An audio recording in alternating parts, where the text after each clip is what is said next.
नमस्कार, स्वागत है आप सभी का हमारे हेल्थ से जुड़े खास कार्यक्रम हेल्थ गुरु में। मैं हूं आपके साथ ज्योति सिंह। महिलाओं में सर्वाइकल यानी कि ओवेरियन कैंसर या फिर ब्रेस्ट कैंसर आज तेजी से बढ़ रहा है। महिलाओं की इस बीमारी से असमय मौत भी हो रही है और ये सबसे बड़ा कारण देखने को मिल रहा है सर्वाइकल कैंसर, लेकिन जागरूकता के अभाव के कारण महिलाएं इसे नजरअंदाज कर देती हैं। तो वहीं ब्रेस्ट कैंसर होने का पता भी पहले या दूसरे स्टेज में ही चल जाता है। इसका इलाज भी अगर सही समय पर हो पाता है तो इससे जिंदगी बच सकती है, लेकिन इसके लिए जरूरी है कि हर किसी को इस बारे में सही जानकारी हो, जागरूकता हो, ताकि वो सचेत रह सके। आज इस कार्यक्रम में हम आपको जानकारी देंगे ओवेरियन और ब्रेस्ट कैंसर के लक्षण, कारण और बचाव के बारे में।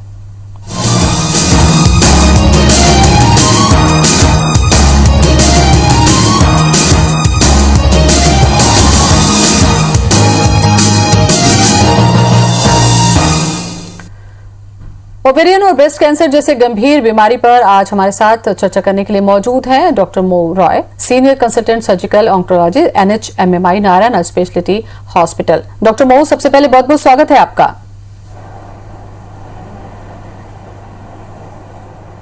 Thank you Jyoti. डॉक्टर मो, महिलाओं के लिए आज इस कार्यक्रम को हम कर रहे हैं। भारत की अगर हम बात करें, छत्तीसगढ़ की हम बात करें, तो महिलाएं ऐसे कौन से प्रमुख कैंसर हैं जिससे वो जूझ रही हैं?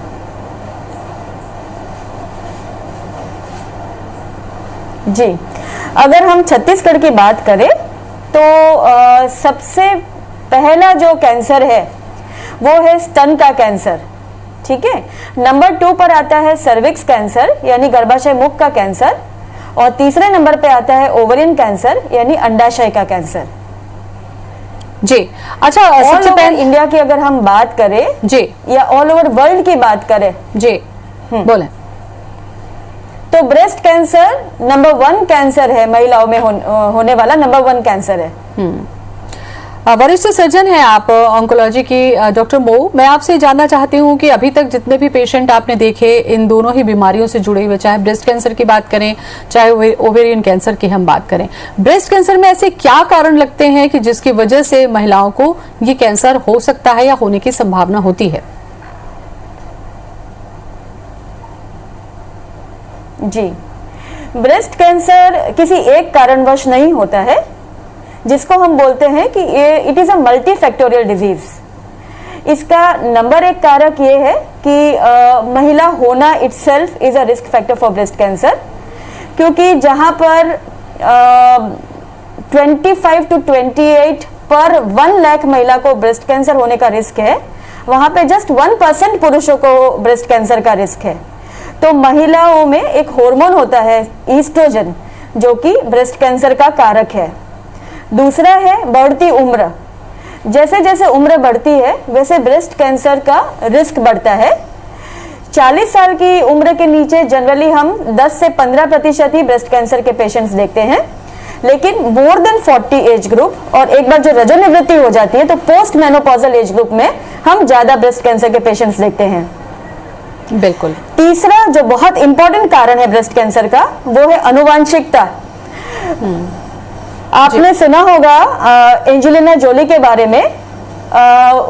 उनकी मदर को ब्रेस्ट कैंसर था और उन्होंने जब अपनी जीन टेस्टिंग करवाई, जिसको हम बोलते हैं BRCA1 BRCA2 यानी breast cancer 1 breast cancer 2 genes, जो कि एक ब्लड टेस्ट द्वारा जाना जाता है, तो वो जीन टेस्टिंग उनकी पॉजिटिव आई थी, जिससे उनको ये पता लगा कि उनको 75 to 80% रिस्क है ब्रेस्ट कैंसर और ओवेरियन कैंसर होने के लिए।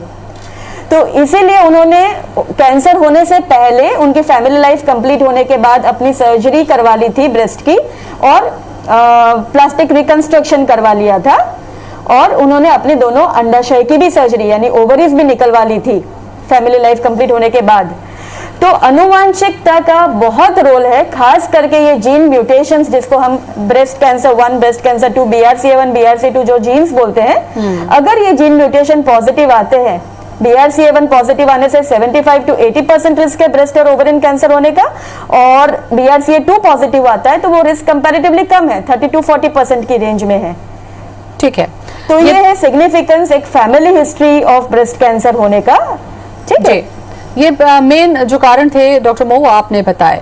अब यहाँ पर अगर इन कारणों की तरफ किसी का ध्यान नहीं है, उनको ये भी नहीं पता है कि आनुवांशिकता के हिसाब से भी हो सकता है, तो एक सामान्य जो महिला है उसको क्या ऐसे लक्षण हैं, क्या ऐसे सिम्टम्स दिख रहे हैं अपने बॉडी में कि उसको अलर्ट होना चाहिए कि कहीं ये ब्रेस्ट कैंसर तो नहीं है? क्योंकि हमने ये देखा है कि अगर शुरुआत में कैंसर डायग्नोस होता है तो उसके क्योरिटी के चांसेस ज्यादा होते हैं। जी, देखिए, ब्रेस्ट कैंसर के अगर हम लक्षणों की बात करें तो उसमें जो सबसे मुख्य लक्षण है वो स्तन में गठान आना होता है। ठीक है। नंबर 2 लक्षण है निप्पल के शेप में चेंजेस आना, जिसको हम निप्पल डिस्टॉर्शन या निप्पल रिट्रैक्शन बोलते हैं। तीसरा है निप्पल से स्त्राव आना, ठीक है, या निप्पल डिस्चार्ज, चाहे वो कलरलेस हो या ब्लड स्टेन निप्पल डिस्चार्ज हो। चौथा है स्तन की त्वचा में चेंजेस आ जाना, त्वचा में छोटे छोटे डिंपल्स दिख जाते हैं, जिसको हम प्यूडी ऑरेंज बोलते हैं, यानी ऑरेंज जो संतरे की स्किन होती है उस टाइप की जब स्तन की त्वचा हो जाती है तो वो एक लोकली एडवांस्ड यानी स्टेज 3 ब्रेस्ट कैंसर का लक्षण है। और दूसरा है कि बगल में, क्योंकि ब्रेस्ट का कैंसर जनरली जो लिम्फ नोड्स में जाता है वो बगल के लिम्फ नोड्स में जाता है, एक्जिला में जाता है, तो एक्जिला में या बगल में एक स्वेलिंग आ जाता है, आर्मपिट में एक स्वेलिंग आ जाता है उसकी वजह से। तो ये है ब्रेस्ट कैंसर के मुख्य लक्षण। और सबसे अच्छी बात इसमें यह है कि महिला खुद अपने स्तन की जांच कर सकती है महीने में एक बार, जिसको हम सेल्फ ब्रेस्ट एग्जामिनेशन बोलते हैं। और ये सेल्फ ब्रेस्ट एग्जामिनेशन के द्वारा वो खुद देख सकती है, अपने हाथों से फील कर सकती है कि उनको स्तन में कोई गठान आई है कि नहीं, उनके और मिरर में देख सकते हैं कि स्तन की त्वचा में कोई चेंजेस या निप्पल के शेप में कोई चेंजेस आए हैं कि नहीं, या बगल में कोई गठान आ रही है कि नहीं। अगर ऐसे कोई लक्षण दिख रहे हैं तो उनको जरूर अपने डॉक्टर को संपर्क करना चाहिए। बिल्कुल। डॉक्टर, ये अगर शुरुआती स्टेज तो आप बताएगी कि अगर शुरुआती स्टेज में किस तरीके का ट्रीटमेंट होता है अगर हम ब्रेस्ट कैंसर को लेकर बात करें, और कितनी संभावना होती है कि हम कैंसर फ्री हो सकते हैं? जी, हमको इसमें बहुत सारे फैक्टर्स स्टडी करने पड़ते हैं कि सबसे पहले जब पेशेंट का बायोप्सी रिपोर्ट पॉजिटिव आता है ब्रेस्ट कैंसर के लिए, तो हमको उनके स्टेजिंग करनी पड़ती है। ठीक है। और स्टेजिंग सीटी स्कैन द्वारा या पेट सीटी द्वारा की जाती है, ये देखने के लिए कि कैंसर कहीं अन्य दूसरे ऑर्गन्स में तो नहीं फैल गया है। जब ये पता चल जाता है कि कैंसर दूसरे ऑर्गन्स में फैला नहीं है, ट्यूमर की साइज 5 सेंटीमीटर से कम है, बगल में कोई गुठली नहीं आई है, तो उसको हम अर्ली ब्रेस्ट कैंसर बोलते हैं। और अर्ली ब्रेस्ट कैंसर में आजकल जो ट्रीटमेंट मोडालिटी है वो है सर्जरी की जाती है, और वो भी सर्जरी में हमारे पास बहुत अच्छे ऑप्शंस आ गए हैं। पहले जैसे हम सुनते थे कि ब्रेस्ट कैंसर में तो एक तरफ ब्रेस्ट रहता है, दूसरी तरफ ब्रेस्ट नहीं रहता था, तो बॉडी इमेज को लेकर महिलाओं में बहुत साइकियाट्रिक प्रॉब्लम्स होते थे, उनको काफी एंजाइटी न्यूरोसिस वगैरह होती थी। लेकिन अभी क्योंकि ट्रीटमेंट में बहुत सारे चेंजेस आ गए हैं, तो अभी हम जब ट्यूमर्स की साइज बड़ी होती है तो उसको पहले कीमोथेरेपी द्वारा छोटी करते हैं और फिर ब्रेस्ट को बचाते हुए ऑपरेशन करते हैं। और जब ट्यूमर की साइज 5 सेंटीमीटर से छोटी होती है तो हम उसमें डायरेक्टली बिना कीमोथेरेपी दिए ब्रेस्ट को बचाते हुए ऑपरेशन करते हैं, जिसको हम कंजर्वेटिव ब्रेस्ट सर्जरी बोलते हैं। और जब ऐसा लगता है कि ट्यूमर की साइज थोड़ी बड़ी है तो उसमें हम वो जो डिफेक्ट होती है सर्जरी करने के बाद, उसको हम प्लास्टिक रिकंस्ट्रक्शन द्वारा रिपेयर करते हैं। बिल्कुल। तो ये तो कंप्लीट जानकारी हमने ब्रेस्ट कैंसर को ली डॉक्टर। तो मेरा ये मैसेज रहेगा कि आजकल बोले मैसेज पूरा करें आप। जी, तो आजकल ब्रेस्ट कैंसर में हम बिल्कुल ब्रेस्ट को बचाते हुए ऑपरेशन करते हैं, जिसको हम बोलते हैं ऑर्गन प्रिजर्वेशन या कंजर्वेटिव ब्रेस्ट सर्जरी। जी, महिला वैसे भी अपनी तकलीफों को नजरअंदाज करती हैं, और खास करके जब ऐसे शरीर के अंग में बीमारी हो जिसको वो आसानी से किसी से कह नहीं सकती, इस वजह से कई बार ये बीमारी गंभीर हो जाती है, जिसमें जान का खतरा भी हो जाता है। जिसमें ब्रेस्ट कैंसर पर चर्चा हमने की, और अब हम चर्चा करेंगे ओवेरियन कैंसर की। हमारे साथ में डॉक्टर मऊ राय बनी हुई हैं। डॉक्टर मऊ, ब्रेस्ट कैंसर को आपने काफी विस्तार से समझाया। गर्भाशय का कैंसर या ओवरी का कैंसर, ये क्या दोनों अलग अलग है, और क्या कारण आप देखती हैं इस अंग में कैंसर होने के? जी, गर्भाशय का कैंसर जो आप बता रहे हैं उसका मतलब है सर्विक्स कैंसर, और ओवरी का कैंसर यानी जो अंडाशय जिसमें से जो बीज निकलता है, ठीक है, जिसको हम oocyte बोलते हैं, जो कि फर्टिलाइज होके एक बेबी फॉर्म करता है। तो ओवरी एक अलग ऑर्गन है, गर्भाशय मुख यानी वो बच्चादानी का नीचे का हिस्सा होता है। तो ये दोनों अलग ऑर्गन्स है। बच्चेदानी का कैंसर का भी मुख्य कारक है हॉर्मोन्स, उसमें मेन जो कारक है दैट इज ईस्ट्रोजन। तो बच्चेदानी का कैंसर बहुत स्पेसिफिकली हम देखते हैं कि जो ओबीज महिलाएं होती है, यानी जिनको मोटापा होता है, प्लस जिनको कोमोर्बिडिटीज होती है, यानी मोटापे के साथ साथ दूसरी बीमारियां जैसे कि ब्लड प्रेशर, डायबिटीज, इस टाइप की महिलाओं में रजोनिवृत्ति के बाद जनरली हम बच्चेदानी का कैंसर देखते हैं। गर्भाशय मुख के कैंसर की अगर हम बात करें, यानी सर्विक्स के कैंसर की बात करें, तो उसका कारण टोटली डिफरेंट है। वो एक वायरस से होने वाला कैंसर है जिसको हम ह्यूमन पैपिलोमा वायरस बोलते हैं, और वो सेक्सुअली ट्रांसमिटेड वायरस है, एक से दूसरे पार्टनर में वो ट्रांसमिट होता है। और इसीलिए क्योंकि वो वायरस की वजह से वो कैंसर होता है, इसीलिए 17 नवंबर WHO ने एक कॉल किया है कि बाय 2030 वैक्सीनेशन प्रोग्राम को हम रन करके, सर्विक्स कैंसर के खिलाफ वैक्सीनेशन प्रोग्राम को हम रन करके सर्विक्स कैंसर को वर्ल्ड से एलिमिनेट करेंगे, जैसे स्मॉल पॉक्स को वर्ल्ड से एलिमिनेट किया गया था जी। तो सर्विक्स कैंसर के लिए वैक्सीनेशन बहुत बहुत इंपॉर्टेंट हथियार है, और ये बिल्कुल हमको करना चाहिए। ये एक वायरस इंड्यूस डिजीज है। और ओवरियन कैंसर की बात करें तो ओवरियन कैंसर जनरली एक जेनेटिक म्यूटेशंस की वजह से होने वाला कैंसर है, उसमें मल्टीपल जीन म्यूटेशंस इन्वॉल्व रहते हैं कैंसर करने के लिए। एक महत्वपूर्ण जानकारी डॉक्टर मऊ आपने दी कि वैक्सीन के जरिए इसको किया जा सकता है। मुझे बाकी चर्चा मैं करूं उसके पहले आप ये बताइए कि वैक्सीन क्या उपलब्ध है और इसको कौन सी महिलाएं लगवा सकती हैं और कौन नहीं लगवा सकती हैं? जी, जनरली ये जो वैक्सीनेशन का अप्रूवल है वो 9 to 14 एज ग्रुप के लड़कियों के लिए, एडोलेसेंट गर्ल्स में देना चाहिए। इसका पर्पस ये होता है कि बिफोर एनी सेक्सुअल एक्सपोजर हमको बच्चे को वैक्सीनेट कर देना चाहिए, ताकि उनको ये जो वायरस ट्रांसमिशन की वजह से जो ये कैंसर डेवलप होता है वो ना हो।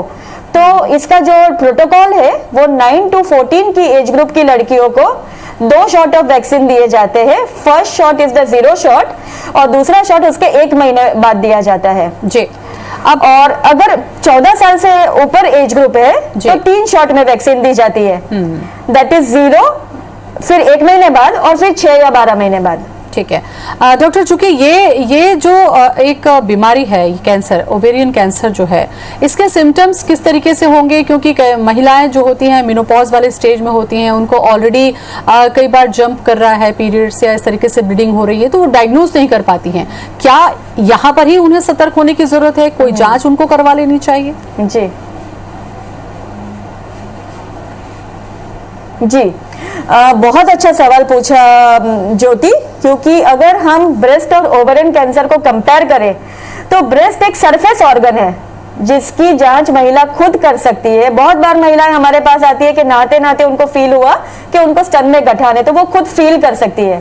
लेकिन उसके बिल्कुल कॉन्ट्रास्टिंग ये है कि अंडाशय जो है वो काफी डीप सीटेड ऑर्गन है, वो पेडू में, बच्चादानी के बाजू में रहते हैं, और बहुत डीप सीटेड ऑर्गन होने की वजह से जब तक उसकी स्टेज बढ़ नहीं जाती है तब तक हमको उसके बारे में पता नहीं चल पाता है।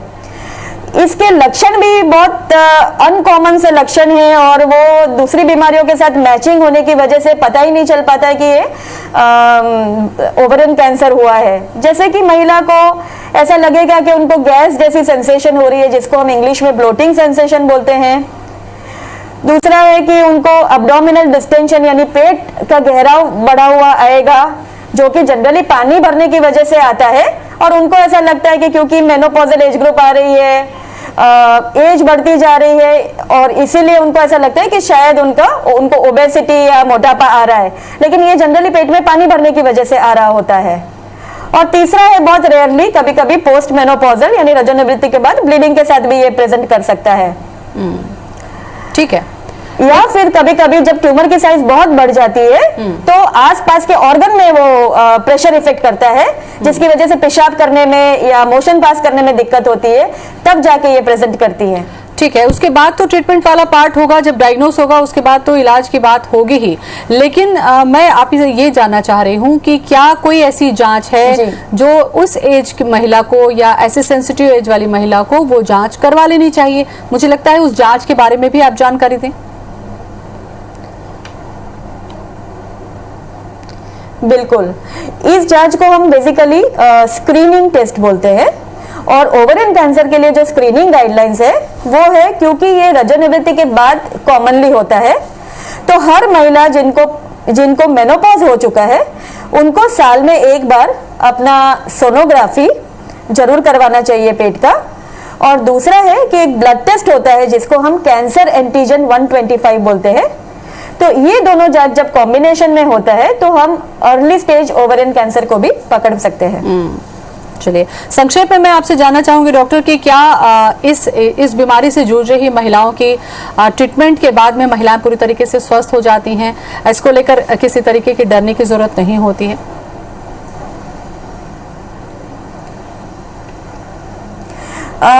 अगर हम ब्रेस्ट कैंसर की बात करें तो इसके क्योर रेट्स बहुत अच्छे हैं। ठीक है। लेकिन अगर हम ओवरियन कैंसर की बात करें तो कंपैरेटिवली क्योर रेट्स इसमें इतने अच्छे नहीं हैं, खास करके एडवांस स्टेज में। इसीलिए अर्ली डायग्नोसिस का बहुत रोल है। अगर ये जल्दी पकड़ में आ जाता है तो बहुत बार हम एक तरफ का सिर्फ अंडाशय निकाल के, जिसको हम बोलते हैं फर्टिलिटी स्पेयरिंग सर्जरी, सपोज ये स्टेज 1 है, तो हम जस्ट उस अंडाशय जो उससे ग्रसित है वो निकाल के हम फर्टिलिटी स्पेयरिंग सर्जरी का ऑप्शन दे सकते हैं। लेकिन जब बीमारी एडवांस हो जाती है तो हमको काफी एक्सटेंसिव और कॉम्प्लेक्स सर्जरी करनी पड़ती है, जिसको हम ओवेरियन साइटोडिडक्टिव सर्जरी बोलते हैं। और साथ ही साथ पेशेंट को 6 से 8 साइकिल कीमोथेरेपी देनी पड़ती है। चलिए, बहुत अहम जानकारी आपने दी डॉक्टर मोह, बहुत बहुत धन्यवाद आपका। मुझे लगता है इस जानकारी को लेकर महिलाएं थोड़ी सचेत अपनी सेहत के प्रति जरूर होंगी। नमस्कार।